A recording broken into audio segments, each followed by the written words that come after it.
Qual a importância do planejamento da perícia? A NBC TP01, lá no item 6, diz que o planejamento da perícia é a etapa do trabalho pericial na qual o perito estabelece as diretrizes e a metodologia a serem aplicadas. E aí segue no item 14, dizendo o seguinte: o perito nomeado deve considerar que o planejamento tem início antes da elaboração da proposta de honorários para apresentá-la à autoridade competente, no nosso caso aqui, o juiz, ou ao contratante, no caso de uma perícia extrajudicial. Tá? Ou até mesmo no caso de assistência técnica, né? Então a parte vai te contratar, então você vai ter que apresentar um plano, né, de trabalho e o valor dos seus honorários.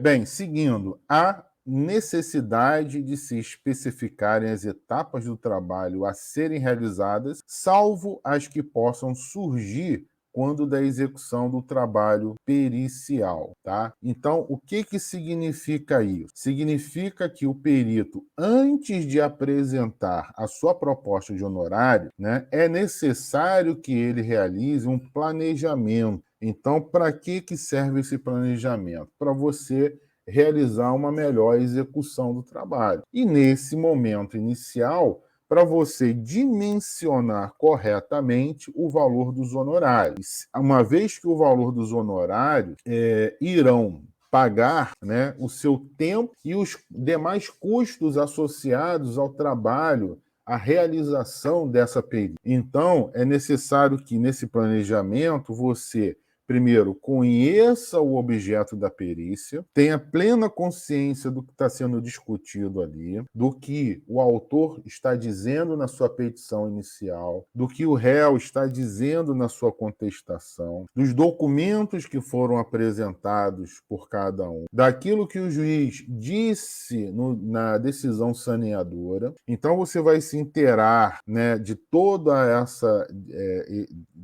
essa questão circunstancial, de todos esses aspectos, para poder avaliar o tempo necessário que você vai precisar para desenvolver o trabalho da perícia, os custos que você vai precisar despender, por exemplo, com mão de obra. De repente, você não vai conseguir fazer sozinho, você vai precisar de auxiliares. Então, esses auxiliares serão pagos. Então, você vai precisar pagar esse pessoal. Então, você tem que dimensionar as suas horas de trabalho e as horas de trabalho da tua equipe. Além do mais, havendo a necessidade de você realizar uma viagem, por exemplo, né? De repente eu estou aqui no Rio de Janeiro, mas eu vou fazer uma perícia envolvendo, sei lá, uma indústria que está em São Paulo ou que está em Minas Gerais, no Espírito Santo. Bem, havendo a necessidade de eu realizar uma diligência, de ter que ir naquele local para fazer uma vistoria, uma inspeção, para verificar documentos